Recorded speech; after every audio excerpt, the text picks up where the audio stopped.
troubled by strange noises in the middle of the night. Welcome to the SLUSH podcast, the only place on the internet where we cover Dragon Ball to baby soothers and everything in between.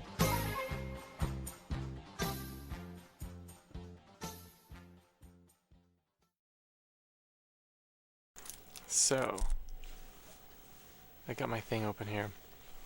Alright, so I guess this is our second episode, I guess, officially.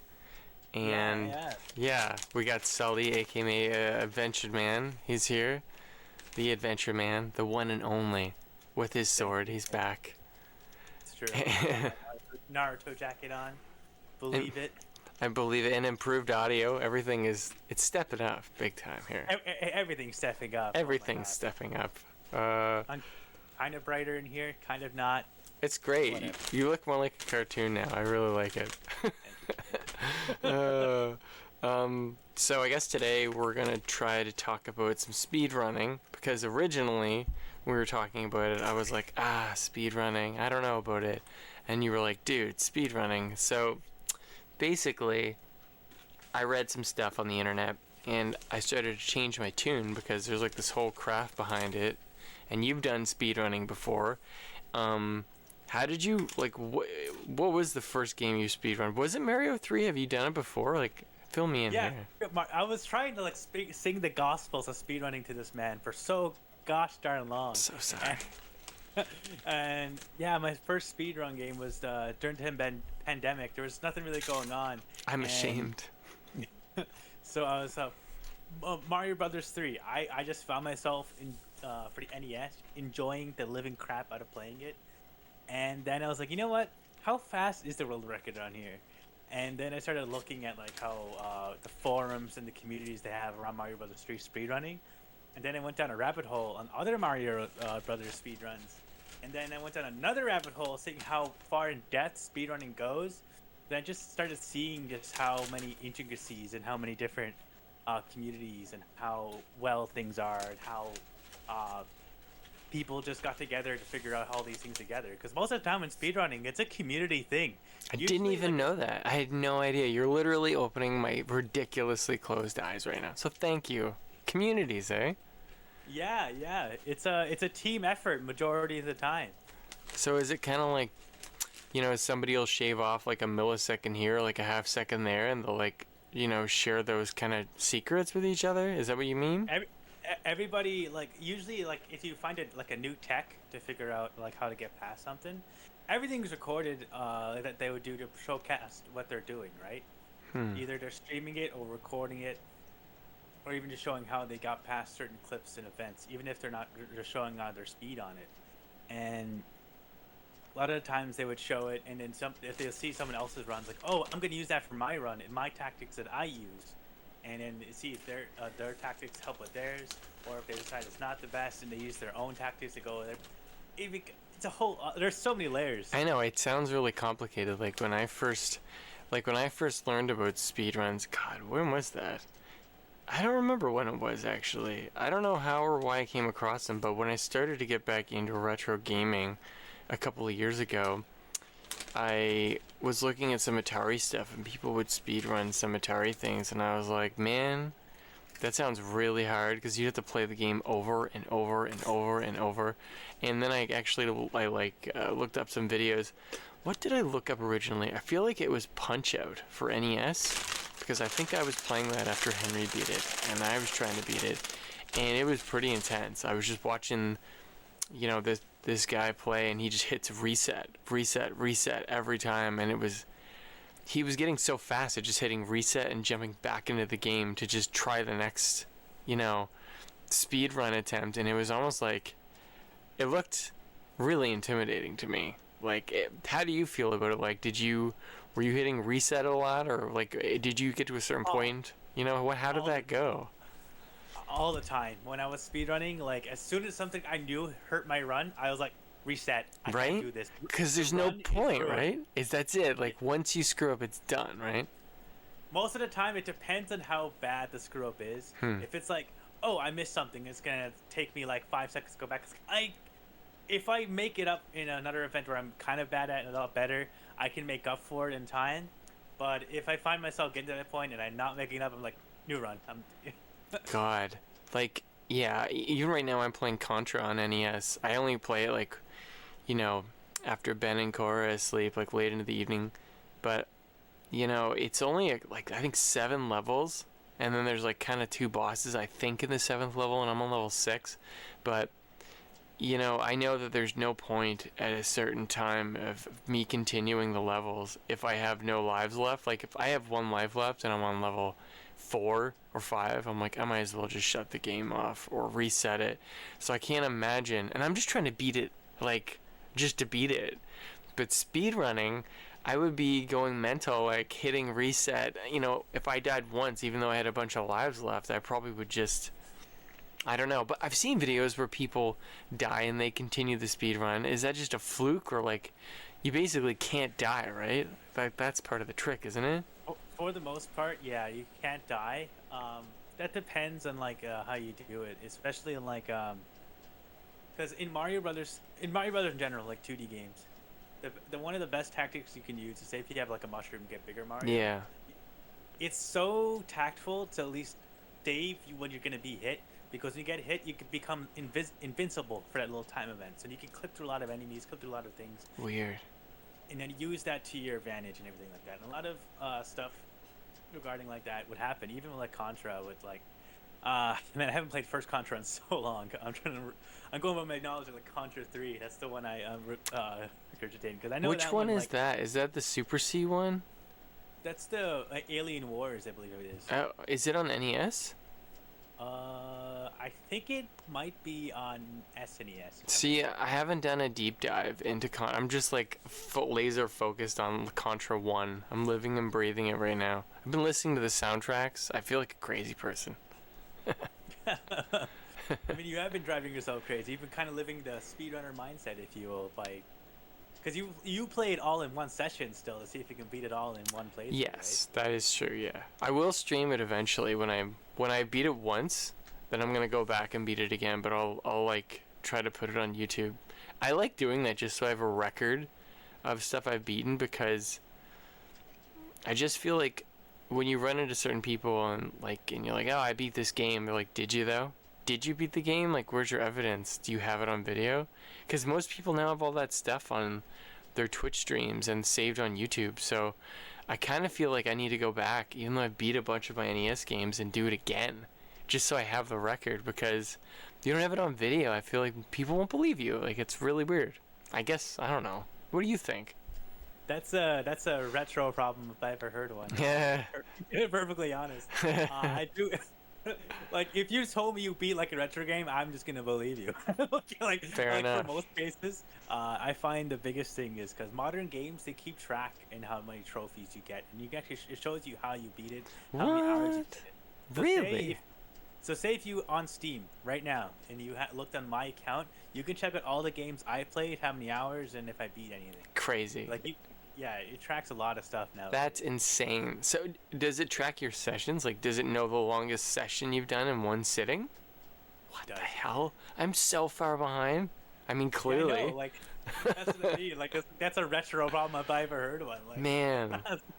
I'm going to have to just record all of them. I have to go back and play all these. It's going to be great. That's another rabbit hole. He has so many, like, old retro Atari games and below. Yeah. There's too many Atari games. A lot of them are total garbage, though. Like, I don't know. It looks like there's probably like 100 there or more. Yeah, kind of like 95% of Atari games are pretty damn bad. I know, but I can't stop playing them. It's ridiculous. I think it's because it forces me to use, like, my imagination. It's weird when you play Adventure and you're just like a little pixel, but you're not, you know?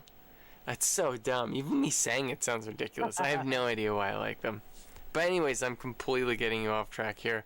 So with Mario 3, how long did that take for you to beat it? Like, when you started to think about speedrunning and beating the game, how long was it? Like, how many days or weeks?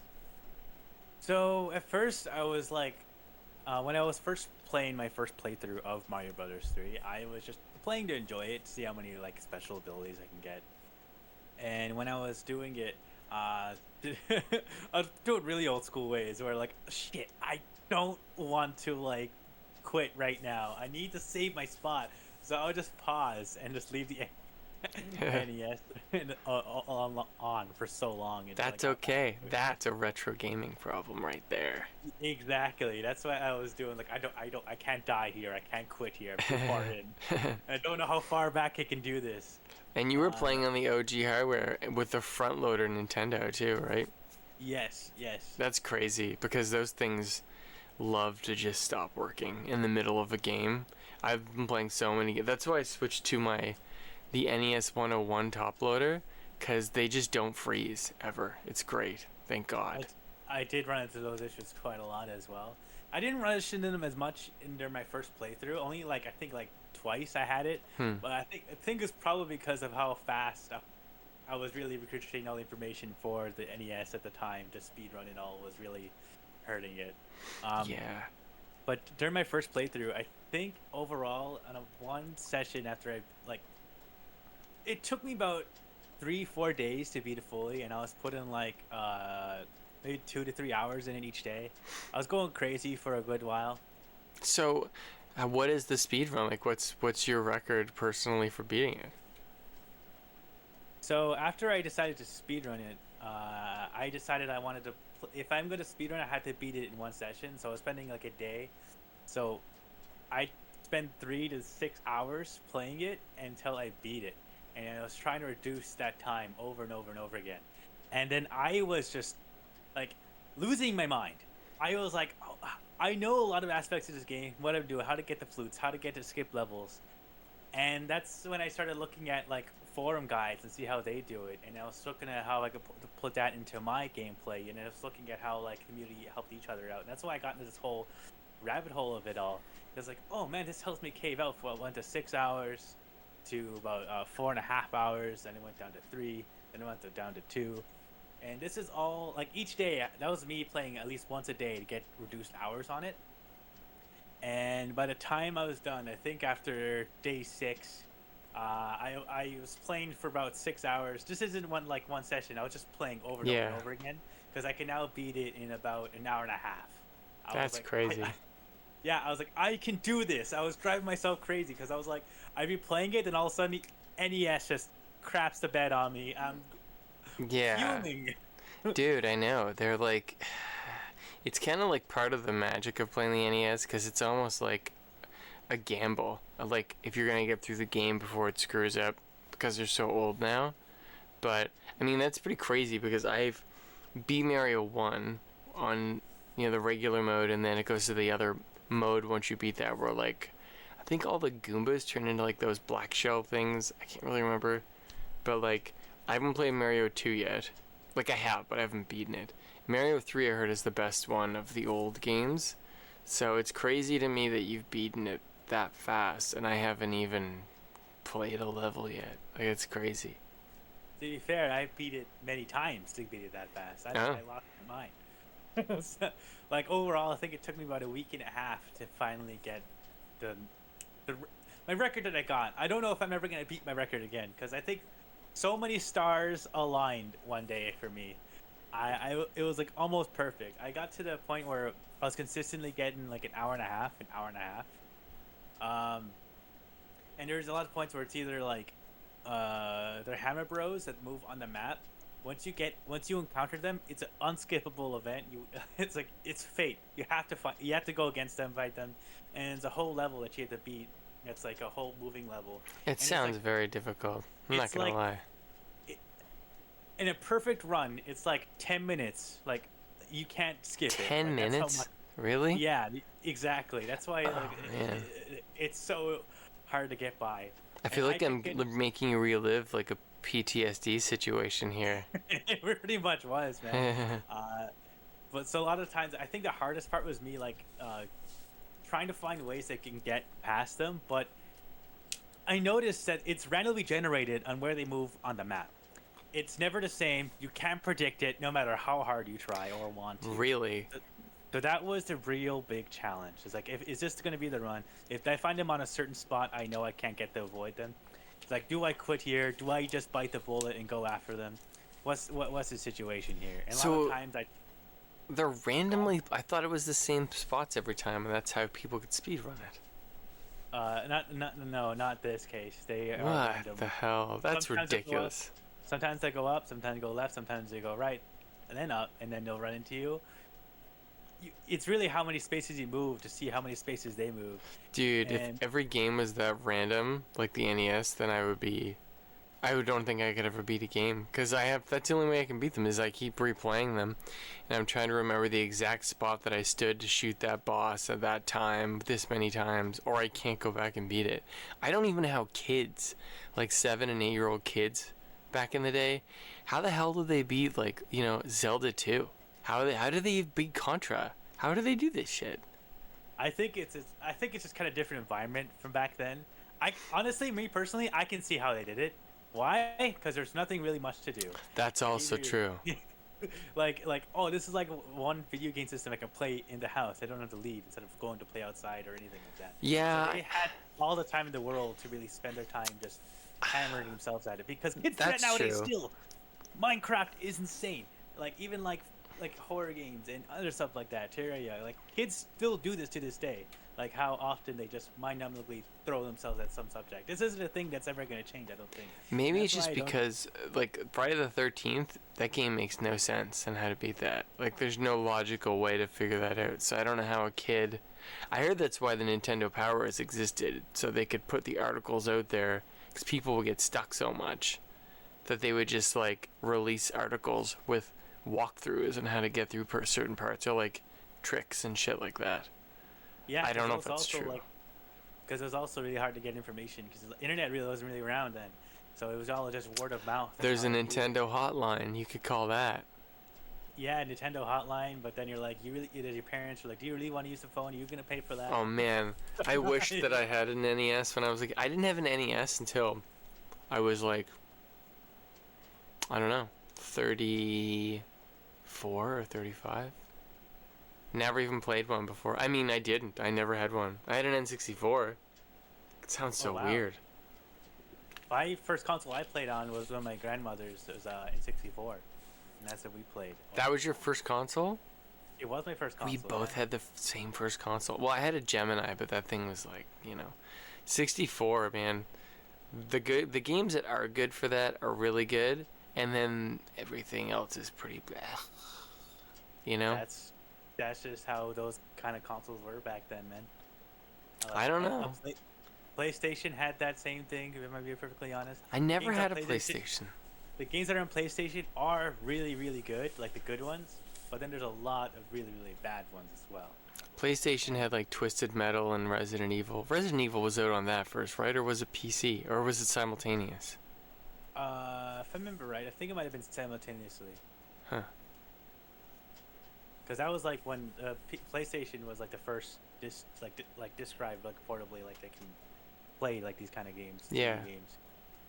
Yeah, that's true. I remember Resident Evil 2 was huge when that came out on PlayStation back in the day. Yeah, then they got ported to N64 as well, right? That's true. That's how I beat it. I had it on 64. It's just so weird. Like, 64... Like, I love The Legend of Zelda. I love Ocarina of Time on it. I have Majora's Mask. I haven't played it yet. I have it right there next to me. There's just too many goddamn games to play. But, like, then you have shit like Superman. Like, those are terrible games. I remember renting that.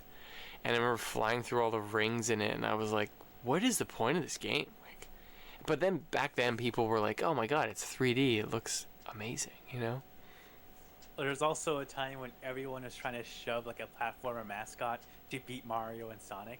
So there were so many that just came out that were just bad games. Because they just wanted a reputable icon to be put out that just went nowhere. Yeah, I remember where there was this one called, it was a gecko. I played as a gecko. It was kind of fun, but it was kind of like Mario 64. Mario 64, though, is still fucking awesome. Like, I love that game. Oh, this goes back to speedrunning. There is, I mentioned this to you before, there's a very cool fact about speedrunning with Mario 64, and it actually has to do with space. It is unreal. You have my how- attention.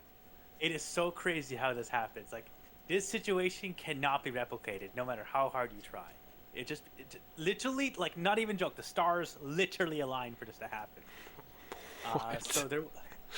So the guy, he was recording his speed run, and then I think he was on one of the tower levels. Then he was trying to like clip through like on the wall to see how fast he can get up the wall, but all of a sudden, it just teleported him to the very top of the map. He's like, wait, what did I do? How did I do this? I just cut like a few minutes off my run. I can get past this level, no problem. Then he gets to the level, and he's so flabbergasted that he doesn't beat the record then, but he gets through it. And then when he goes through another run, he can't seem to replicate it again. He doesn't understand why. So then he puts out an actual bounty to replicate this run that he did. So he's like, I will give anyone like $1,000 to recreate this. I want to see if this is possible. And then eventually there's so many people who went on a race to go and try and replicate this run he had, but nobody was successful. That eventually to the point where people thought he was cheating. And then he showed his setup and everything like that, how it was connected to his console and everything like that. And he's like, I don't understand and everything like that. So one guy, he was looking on like a lot of forums and everything like that to see what was even happening the day of, if there's like anything electrical interference. Yeah. But turns out the sun had a solar flare. It was enough to send the radiation turn into in the system a 0 to a 1. What? And when that did it, it jumped him straight to the top of the map. That is The sun fucked. literally made him skip so much of the level That's because of that. fucked up, dude. And as you know, I'm pretty obsessed with that shit, like with space and all that bullshit. That's actually not. It's very interesting, but it's totally possible because that's all it takes, man. Is a solar flare that's strong enough. It can make your electronics have a little moment of havoc. That's crazy that happened though. Yeah, and nobody was able to beat it for that obvious reason. They couldn't recreate that scenario. Man, if only they could, like... You basically have to take somebody playing the system, put them in, like, one of these tanks with, like, a kilometer of whatever between them and the outside world and zap it with some kind of, like... I don't know. You couldn't do it, I don't think. Yeah, some people tried to, like, even just get, like, a cheat enabler to see what like digits they can do to change it and whatnot, and they were able to kind of do that way, but obviously like that's literally cheating. Like they couldn't. It's not like naturally inhabited like how it happened before. So I feel like you need to do that. We need to have a solar flare situation with you. You know what's crazy? We could download, well, I don't know if they have it anymore, but they have space weather apps, but there was an app called SDO, Solar Dynamics Observatory, and it was a free app, and it was, I think it was like 10 years ago, and you could have a 3D version of the sun on your phone, and you could look at it from every angle, because NASA had 2 probes in orbit on both sides taking photos of the sun. And oh wow, yeah, we could time it so the next time there's a solar flare on its way to Earth, we'll just make sure you're playing the game. We'll get you to that spot. Although there's no way of knowing because, there's a lot of factors in there. But that would be pretty interesting. It'd be crazy to have somebody who was a gamer who would like start special games and speedruns during like space weather events to see. We're going down a weird rabbit hole right now. I didn't think we would, and it's great. You know what's crazy? I always wonder since it happened that like on Earth, like how often or would it like occur more if you do that in the space station if you're just trying to see replicate that? I don't know. I think somebody did bring a Switch up to the space station. I'm pretty sure they did, or at least a 3DS. I'm pretty sure I've seen that. So I forget how much money it costs per like ounce. It's like a lot of fucking money to fly stuff up to space, like a lot. So yeah, you kind of have to clear it with all the parties to be like, I'm gonna bring my Switch up. It's totally cool. It's fine. But people have brought like, you what? Literally have like the best internet connection.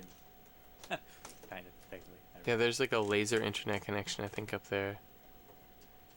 I think. No. Is there to the space station? I have to look into it.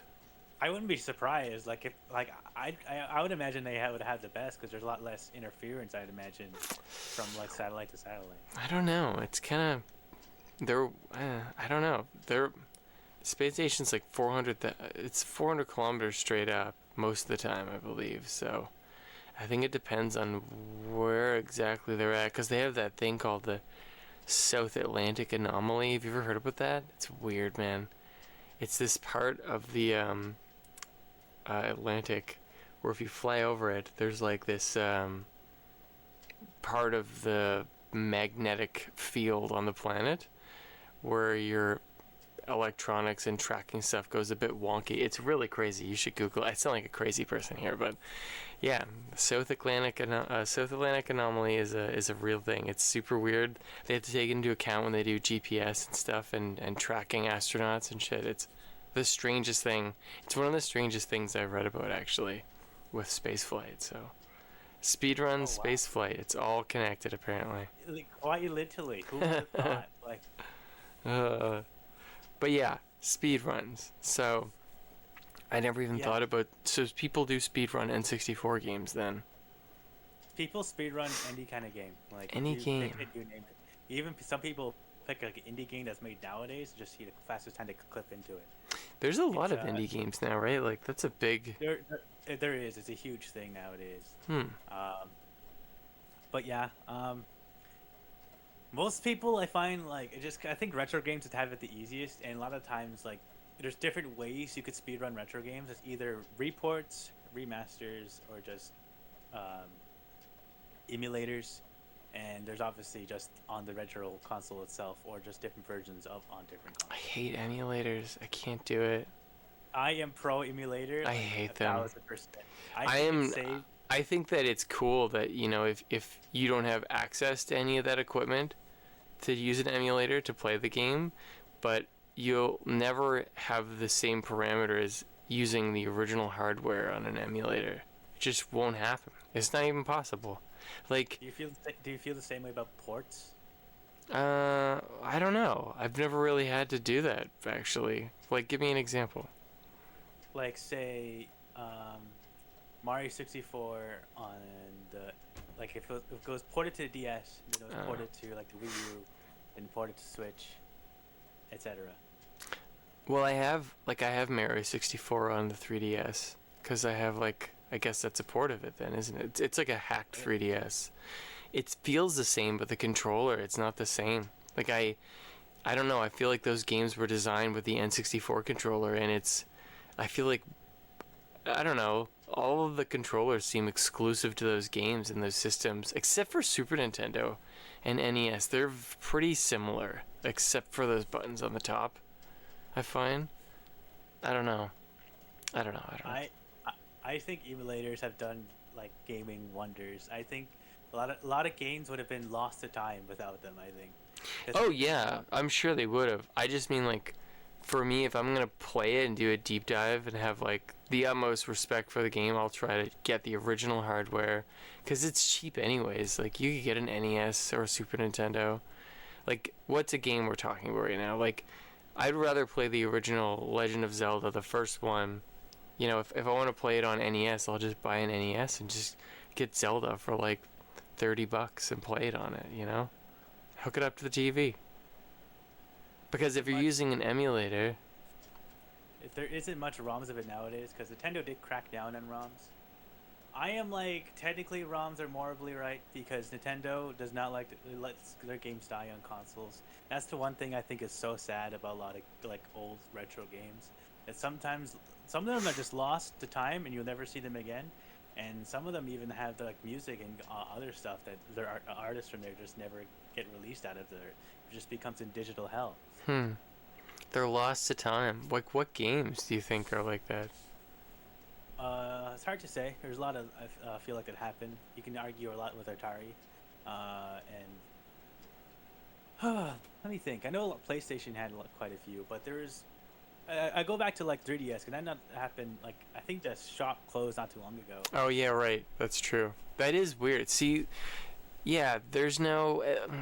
Are all the 3DS games, like, can you buy all of them, or are some of them just digital? You can only buy physical copies of 3DS games nowadays. Well, that's good at least, isn't it? Like, because you could buy a physical copy. You can find it. It's not like they're in a desert somewhere.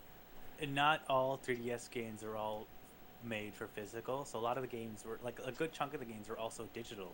So those digital games that didn't get any physical copies just became dead in the 3DS. Unless you actually bought it with your own money on your 3DS, there's no other way to get the game. That's why there was a big thing that happened. There was a guy made it his mission to buy every single game. Yeah, you were saying that. He was able to get a lot of his own money. Then he got crowdfunded to buy every single 3DS game. That's crazy. So what about the digital ones? That he couldn't get them, or he somehow tracked down the digital ones? He did. He tried to do this all before the shop closed, right? So. Oh. Yeah, and by the time the shop closed, he was able to get all the games. So with the old games, like a Super Nintendo system or Sega Genesis, all those exist though as hard copies. There is no digital copies that they made back then, right? Oh yeah, like physical copies. Are obviously there's like a lot of ROMs that are ripped from like old retro games that have just became emulators and stuff like that. That's how I played a lot of my retro games growing up, because we jailbreaked our Wii and then we just played from everything Wii and below. Oh yeah, like you know, when I read Ready Player One, I thought it was interesting because he had a laptop, but he had all the games like ever from back in the day on there, and that's the only way that he could play them. And I'm sure it's gonna be like that eventually. Like they won't have access to an NES or a Super Nintendo or, you know, an N64. Someday, I mean, probably like a long ways away, but or they'll just 3D print them and make them. That's the other thing.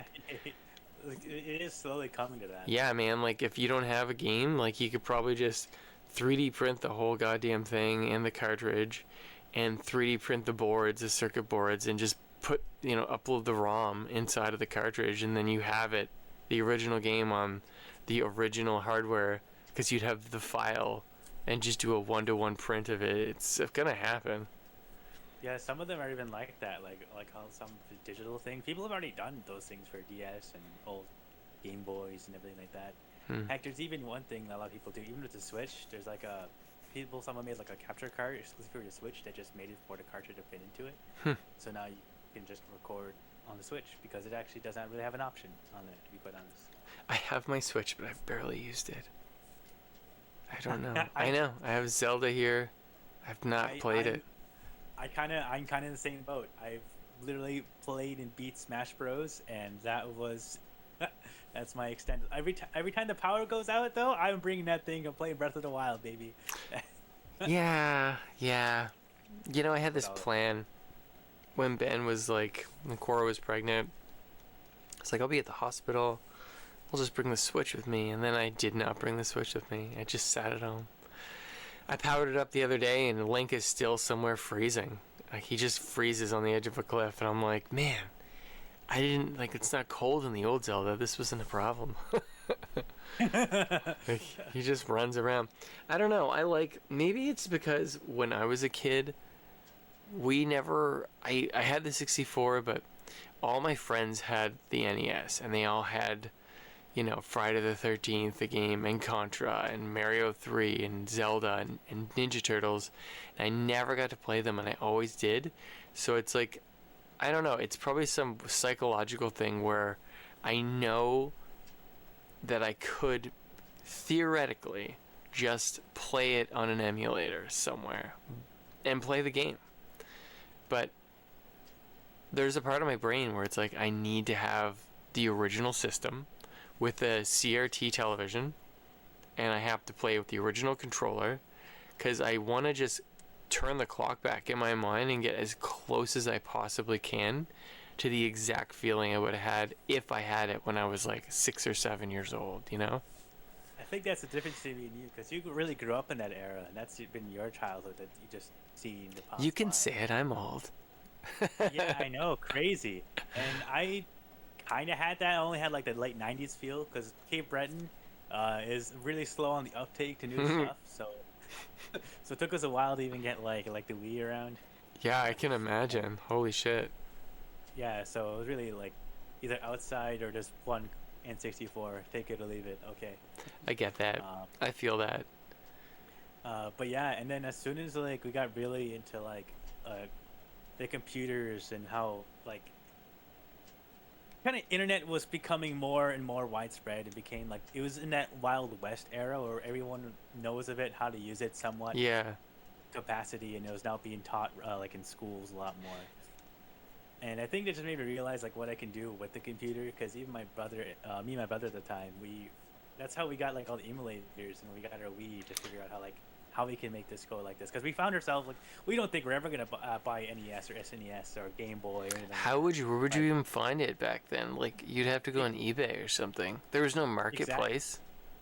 Exactly. So we just had to look at ROMs, look at how to install it, look how to jailbreak, and all this stuff. So Yeah. there's so much like information. Which is really cool. Like, doing that stuff. See, in that respect, see, your story is just like, it's so much cooler than mine, because you're trying to use computers to turn the clock back and access stuff that you didn't have physical access to, which is way harder. Like, for me now as an adult, I'm like, I'll just go on eBay and buy it, you know? And it'll come to my door, and that's all I do. But what you did as a kid was try to figure out how to get your hands on that shit the only way that you knew how. It's crazy that you even knew how to do that stuff back then. So kudos to you. Everything was like, Google, take me away. Mhm. Yeah. And there was also like only few spots where there was a computer. Like there was growing up, we had one youth center. And it was like the only like local computer in the home, like in our hometown. Unless you had a computer, you were like the coolest kid in the block. But if you actually wanted to use like a computer for your own thing, you had to wait and like pretty much like fight. Like, I want to use the computer. Either gonna be like watching stupid YouTube videos, or we're just gonna like check Facebook. Dude, when I first started using the computer, I don't even remember when YouTube happened, to be honest. I don't remember. I remember when we were watching movie trailers for the first time, it was like bluing. Like, you could only see them in the theater or on TV, right? Or like a full movie trailer you would only actually see on like Entertainment Tonight or something on TV. Like, they didn't play movie trailers. You'd either see it at the movie theater or you'd see it on Entertainment Tonight, and they'd be like, here's... I remember I have it recorded on VHS when they played the trailer for Episode 1, The Phantom Menace, and you had to record it on VHS because it was only playing on Entertainment Tonight. Other than that, you just see a TV spot for like 15 or 30 seconds. Anyways, I'm digressing completely here. How did I even get on that topic? We were just talking about just how like just local hometown only had one computer. Right. Facebook, YouTube, and that's it. And we just like could Google a lot of stuff and how to like emulate and everything like that. How did you? But yeah. Did you download the emulator and then download the ROMs for the games? Like, how did you do it? So we bought an SD card. That's what we first bought, and then we Googled how to like really put all the information on an SD card, insert it into the Wii, and then that's what will jailbreak the Wii, and then you can put all these apps downloaded into the Wii, and then now if you take out the SD card, you take out all the apps and everything with it. So say if I did want to go to some friend's place, I can just take the SD card, insert in their Wii, and we can just play whatever I want.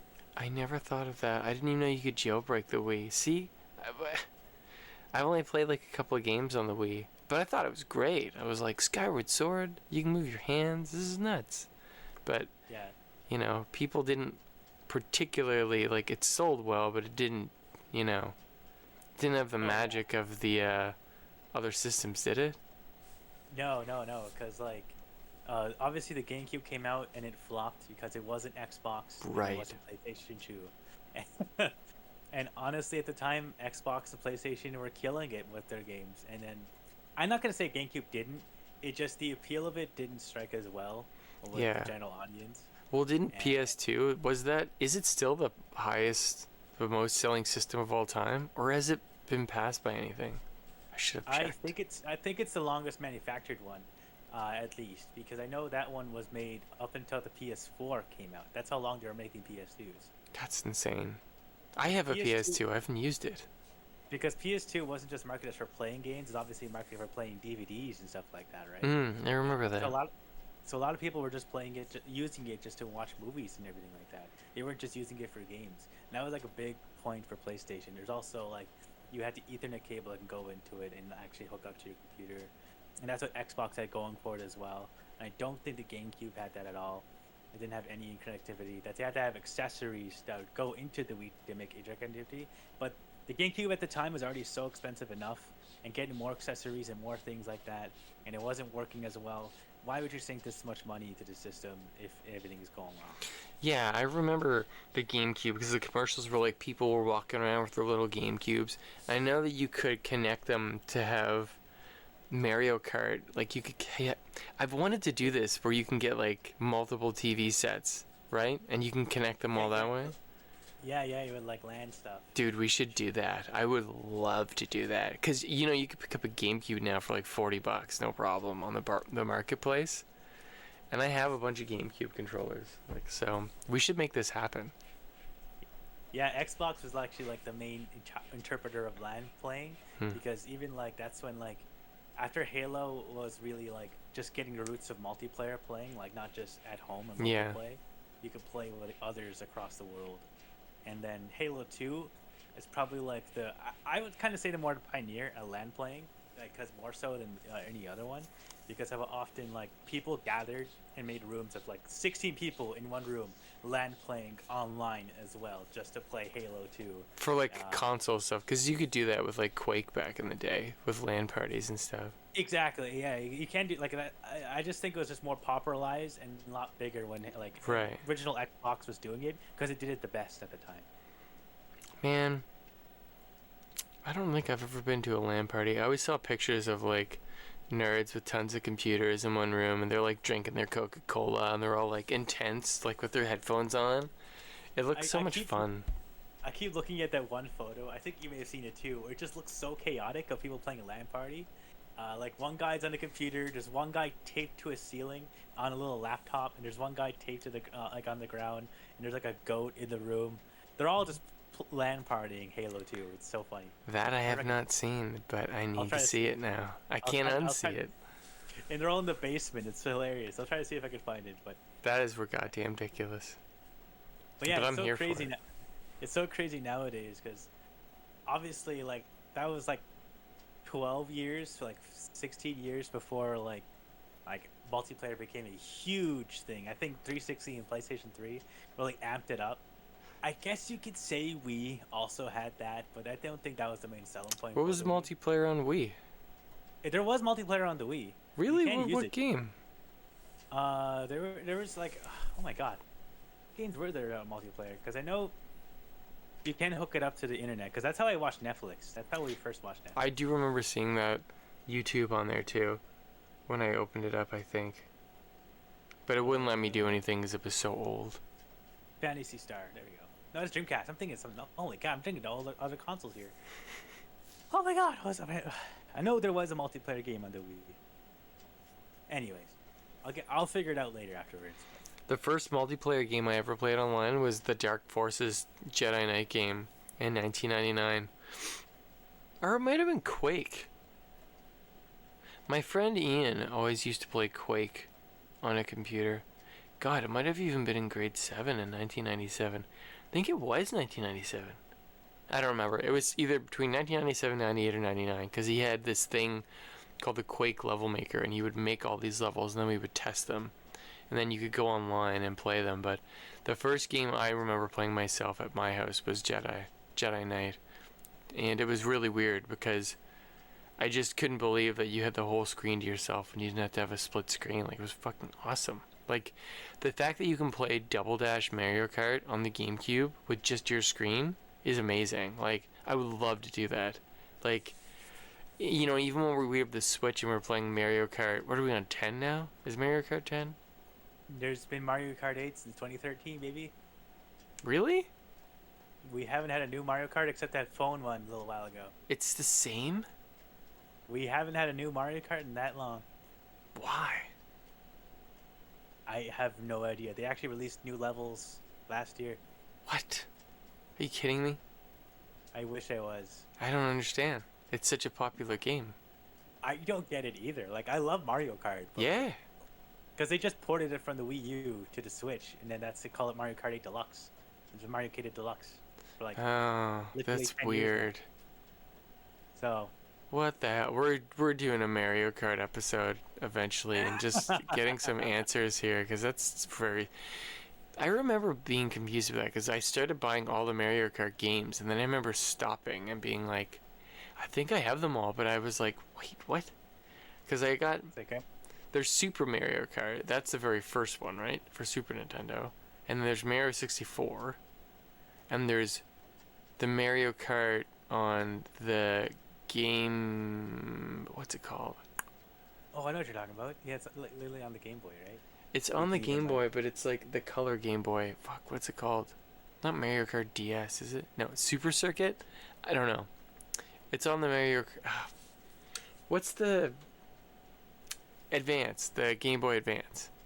Oh, you're talking about that? Yeah, Game Boy Advance. SP or whatever. Yeah. Game Boy SP. Yeah. Yeah, it's on that. I have that. I don't know. There's a whole bunch, but yeah. I guess it does stop there. Yeah, Mario Kart 7, and then it was for the DS, and then that's. Yeah, Mario Kart is such a sad tale. Like, it's. Honestly, Mario Kart 8 is good, but, like, come on. I know. My emotion. Like, Dude, what are you doing here? truth be told, I'm probably gonna go to hell for this, but I don't like the new Mario Kart games. I don't like them. I love Mario Kart 64. I love it so much. I could play it till the cows come home, but for some reason, whenever we play it on the Switch, the new one, I don't know. Like, it feels weird. It's almost like, I don't know, like I'm not controlling the car properly. Some of them, you like with the Wii, you could like hold it like a stick, and you could move it. Even like Oh my god, I hate that. I thought it was gonna be awesome, and I was like, oh, I'm gonna put the thing in. I remember when I started getting the Wii stuff. It was like maybe a year or two before the pandemic. My first Wii, I was like, 34. I was like, this is gonna be amazing. The system's been out for 2 decades, and I remember finding those wheels and finding out that you could do that.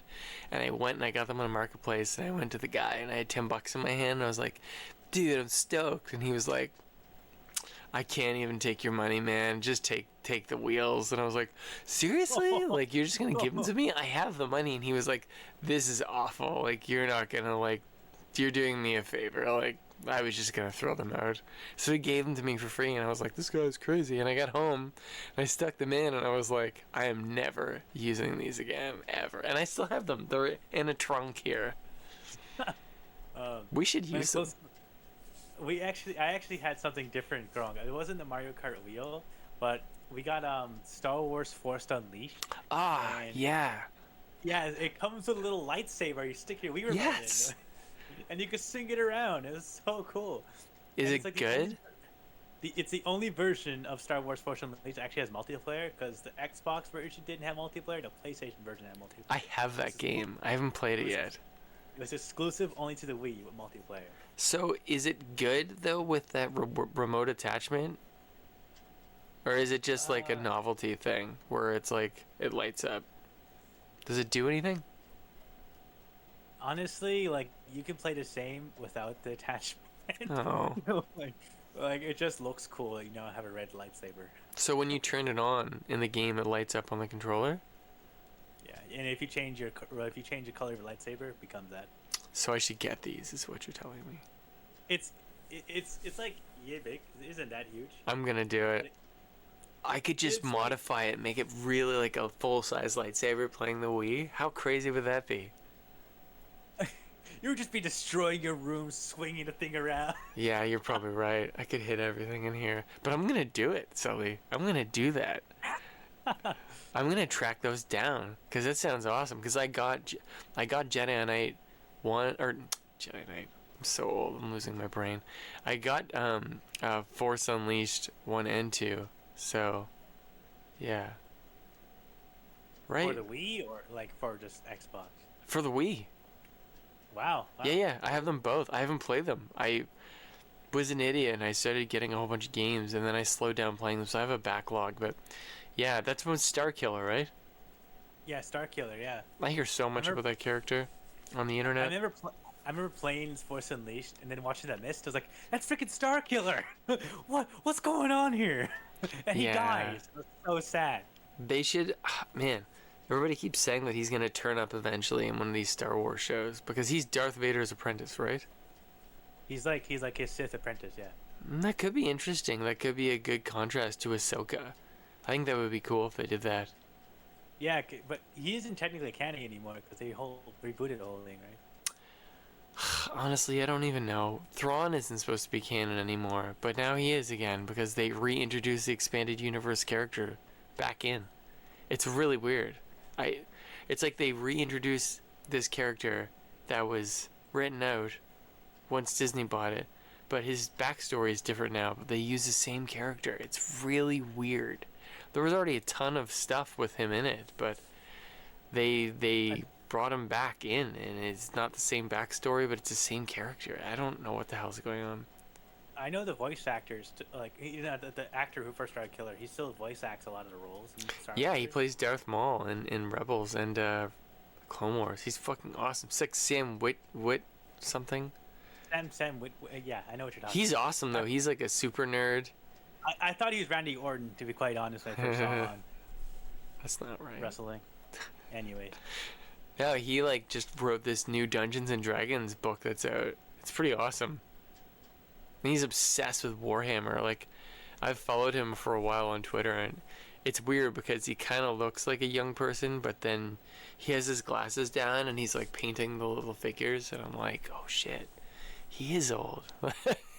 Yeah, But it's Warhammer. cool. I feel like Warhammer is more popular than ever because I know it's technically been around for a long time, but I feel like just modern gaming has really picked it up quite a lot. Even Warhammer, yeah. with like Dungeons and Dragons, there's a new game that came out this year by a European company who also just made Baldur's Gate 3. It's supposed to replicate the feeling of playing like D&D just for video games. They've been doing this for Weird. years already. I think it's the best interpretation you can get of a video game that plays like D&D. There's so many options of choices. I don't think it's for everybody though, because at the end of the day, it's D&D. Yeah, I've only played it in person. I don't know. At the time I've only played it in person too, until I was playing this at my friends. Yeah. See, you can do. There's online D&D now, though, right? Like you can roll the dice digitally and all that, and do it like this, where they play online, right? Yeah, a lot of times I see it like this, except I don't really see many people like use like digital dice. A lot of times you just have a camera on their. That's true.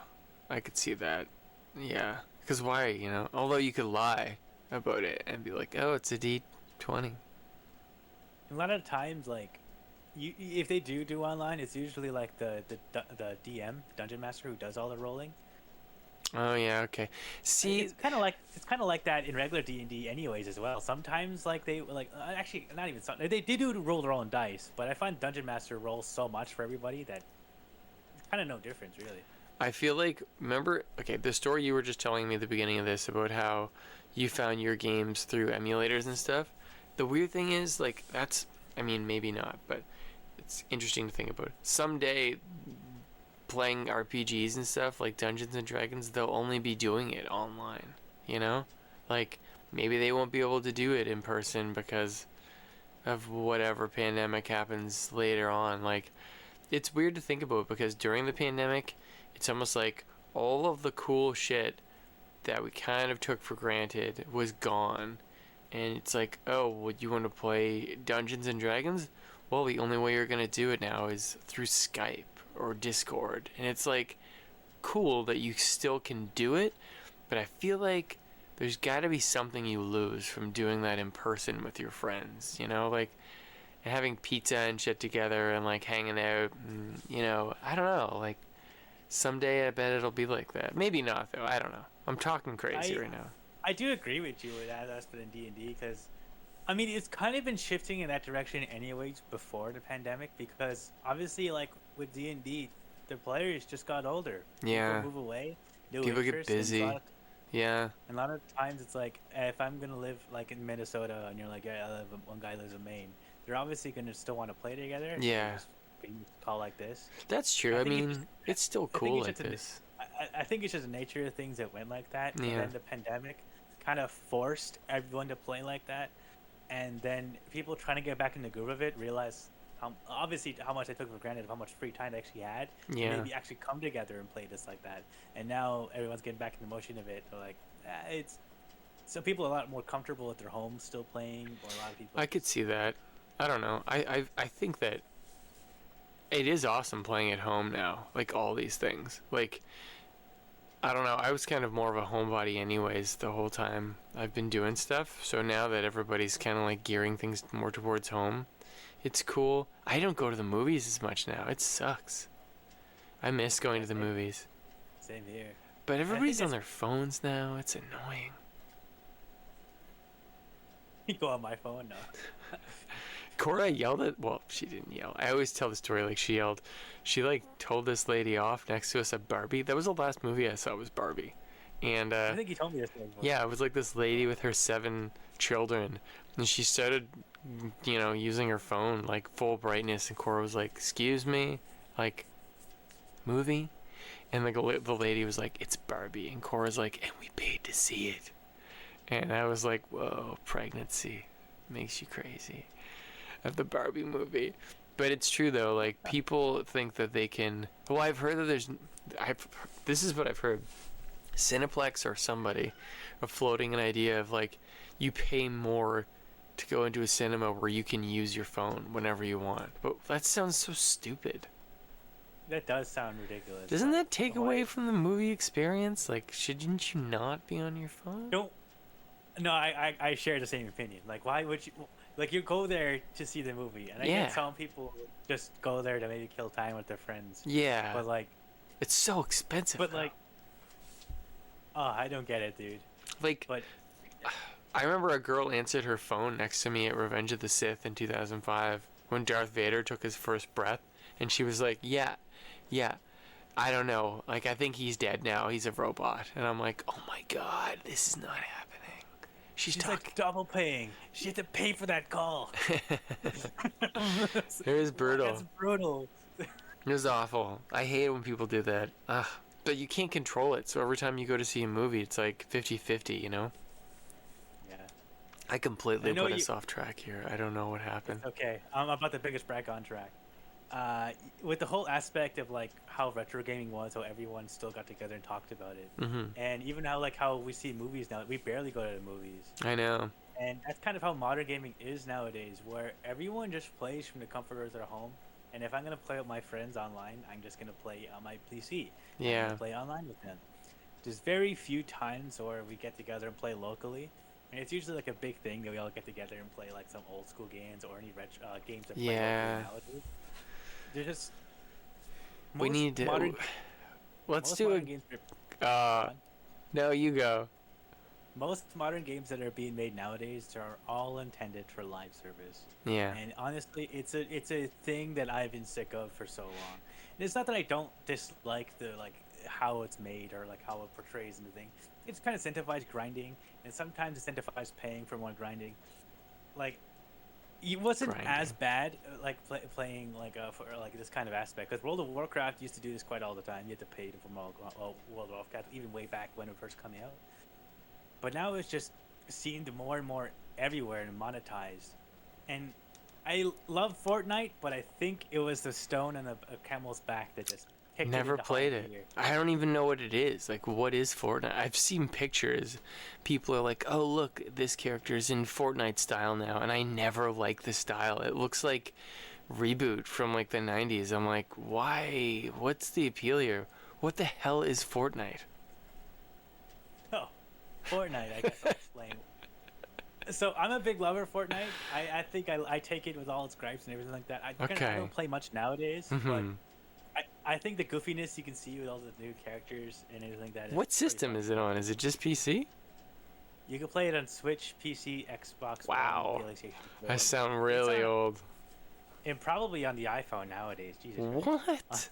So is it like a fighting game? It's a shooter game. It's a third-person shooter.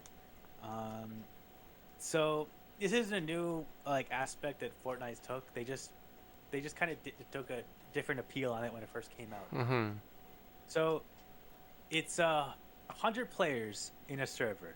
Like real 100 players? They're not fake? 100 100 players. 100 What? Players, How can they handle that in the game? How does it not? It's because servers just become so much more expanded and everything like that. Wow. And since the monopoly of Fortnite is so big, they can afford that. Like it's no surprise. I'm not surprised that they can even afford that many. Wow. Even sometimes they even implemented, say they don't actually get 100 people, they can fill that with bots to fill the number of players. And it doesn't slow the game down. Doesn't slow the game down. What It the only really does, the only thing that really does would be like internet connection. That's insane. I didn't know that. But yeah, it's 100 players, and the goal of the game is, it's a third-person shooter, so you have to collect resources like health, like a shield you put on, and guns, and better guns, like there's a normal, common, rare, legendary guns. They do more damage the more you find and scavenge across the world. And you're pretty much trying to get down to a victory royale, where you kill or survive till the very end. So 100 people down to the last person. And what do you get?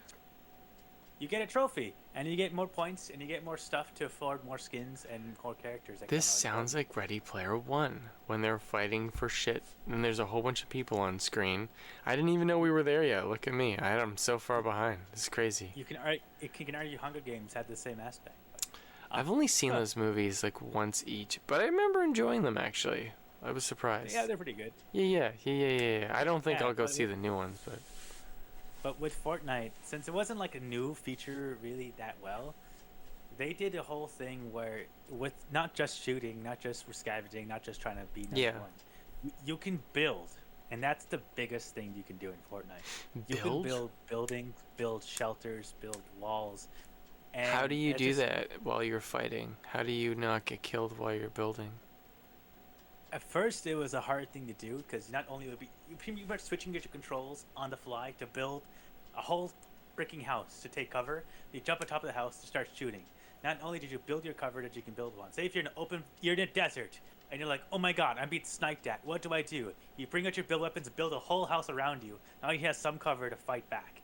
That was like one thing that Fortnite had going that a lot of Battle Royales didn't. Weird. Well, actually, no other Battle Royales did it, and that was that's what skyrocketed it to like fertility that it is now.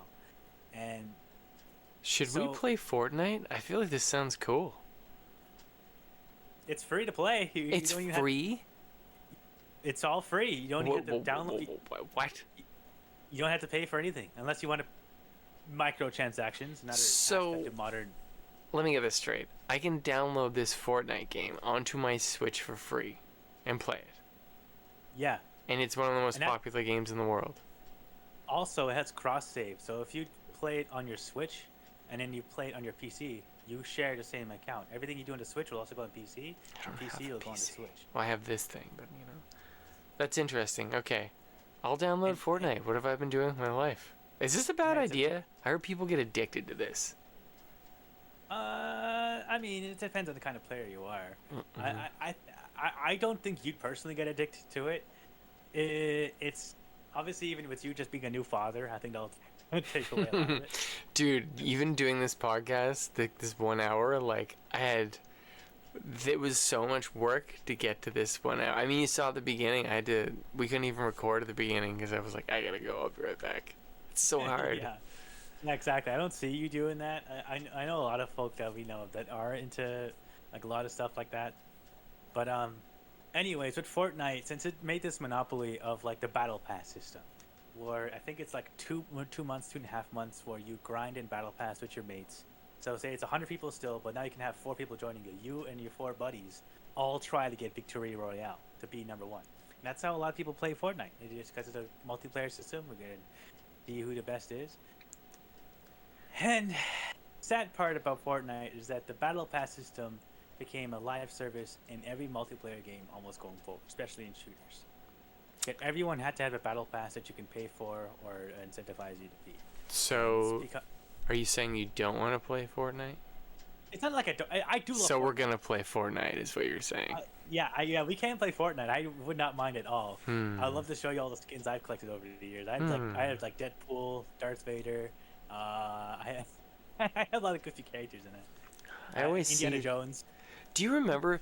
Okay, now this is ringing a bell. When Rise of Skywalker, when it came out, They had the Emperor returning from death. Yeah, it's something they didn't actually do in the movies at all. It was a huge spoiler. Yeah. They put in Fortnite. Yeah. They didn't even put in the. That was a huge controversy on Fortnite's end too, because they're like, why did even Disney think to do this? Dude, it's super weird. Like that's a. And then like, wait, so Fortnite is canon in Star Wars? How the frick does that make any sense? Because then you watch the movies, and it's the first thing they say in Rise of Skywalker. I don't know. Somehow Palpatine returned. Well, you wouldn't know that unless you played Fortnite when he's back.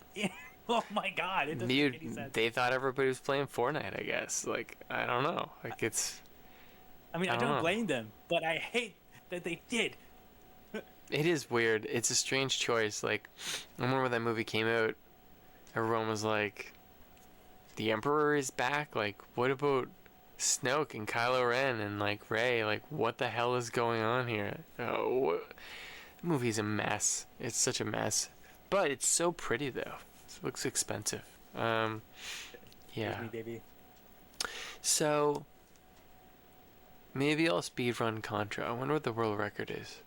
Oh, wait, I can't. I'm not. That's another thing I was going to get at. Like, for me to even get to beating a game, I don't even have time to speedrun it. I mean, no, that's not true.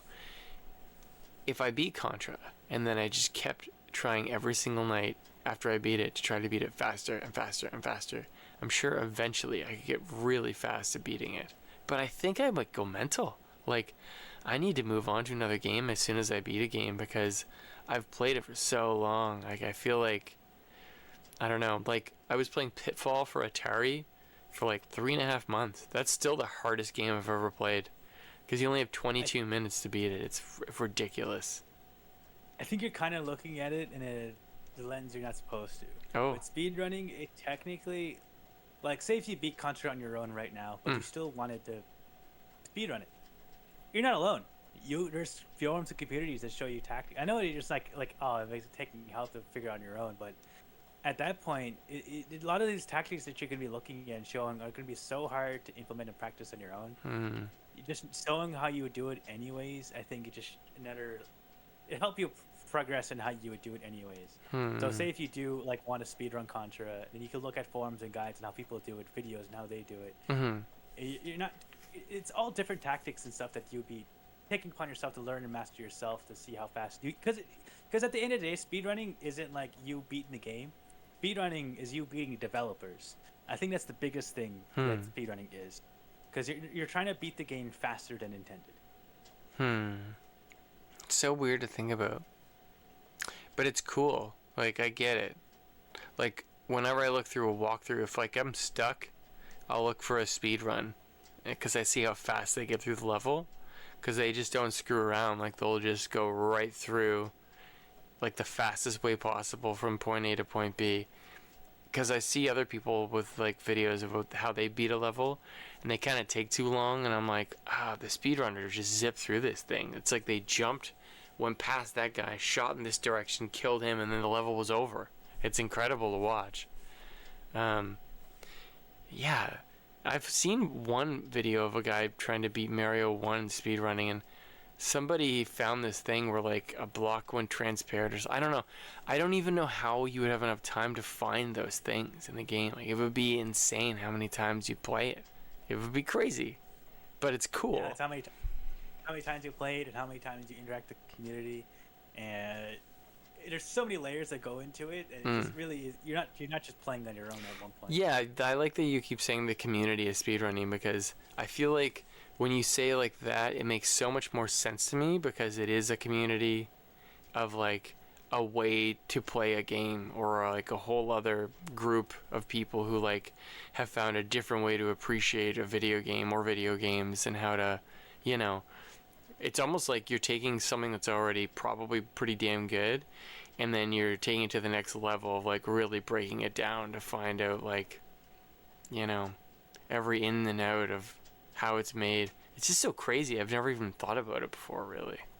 I don't know. Mold. Yeah, it's definitely crazy. In modern gaming, I mean, there's some modern games you can speedrun. It's just, obviously, developers, they look at speedruns and be like, oh shit, I messed up. They can do that. And that's how they look a lot of speedruns in games. And then we're like, oh man, all right. If we ever do make a patch, we gotta figure out how to do this, how to make that fixed up. It does help like video game developers as well to see like what inspects a speedrunner can get to break the game. You're like, oh, it's not supposed to do that. Oh, I should. Okay, next time I do anything like that, I have to make sure to cover this kind of profile. But then somebody will probably figure it out and just, you know. It's a never-ending battle. However, I think it does. I think it just helps developers in the long run just to help really secure the game. Because nowadays, depending on like, I think speedrunning in modern games is a bit more difficult, but not impossible. Because even sometimes, even cutscenes and everything like that, but like nobody's beating Fortnite on speedrun because it's not made to be a speedrun game, right? Right? Yeah, exactly. Fortnite, I mean, technically you can, but then you'd be like, I have to kill everyone in this lobby as fast as possible. Exactly. And, like, how would you? And it's not the same every time. It'd be different. It's every random encounter. You might find a player who's better than you, and can kill you and your team. There's so many variables that come into it. This is another rabbit hole. Yeah, and with more modern games, even like the new Halo has like the battle pass system into it. Unfortunately, I have Halo. I haven't played it yet. You know, you get Halo for Atari, made by the guy who did Halo. That's crazy. He made his own Atari game version of Halo, and it looks horrible, but I have to get it. It's like $30. Even Call of Duty has their own like battle royale called Warzone. That's pretty much if it was Call of Duty, but like Fortnite without all the building stuff. But I'm gonna have to download this Fortnite thing. There's so many free battle royales. Like Fortnite is just the main one you see, but there's so many other battle royales out there nowadays because of Fortnite.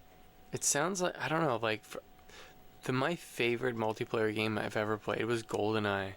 I would love to play that online. I think it came out for the Switch, but I don't know if it's a multiplayer online thing or not.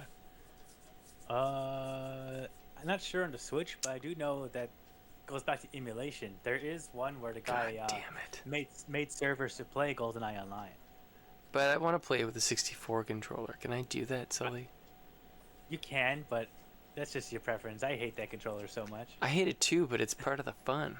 You know? Like, the Atari joystick sucks, but you gotta use it. Some people plug Genesis controllers into the Atari and use those. Not me, so. If I can skip the controller I don't like, I will. I don't know. I mean, I do like the N64 controller. I don't mind it. Honestly, I really don't. I got so used to it. I think it's kind of cool. Yeah, 3 arms. Well, what was they thinking? I don't know. They never ever did the same thing. We kind of went off there. We were supposed to end with Turok, but I didn't even do any Turok research yet. Oh, yeah, me neither, to be quite honest. It's okay. Yeah. That'll be the next episode, is Turok, Dinosaur Hunter. Like we said in the last episode. Yeah. We'll just end every episode be like, we'll get to Turok next week. And then it's Turok. Oh my god. Eventually, I want to have I have a second monitor here now, so I can start to do video clips that I can put in here with us. So, yeah, we can actually start to do things in here. Although, if it's a podcast, people won't be able to see that. So, it depends on how they're consuming it, right? Yeah. Say if they are watching it. As they are now. Hi, everybody watching. God, if they made it to the end of the second episode right now, I'm like, thank you. I don't even know what we're saying. Somebody's gonna be listening to this somewhere in Finland and be like, these guys are burnt. But I like them. How do I deplatform these guys as fast as possible? But I guess this Metro versus Modern and speedrunning. That's the topic today. We did it. Also, solar flares in space. We really went everywhere. We went everywhere. Basically, Mario Galaxy. Or is it Odyssey? What's the difference? Odyssey is the one for Switch, right? Odyssey's technically the newest 3D Mario.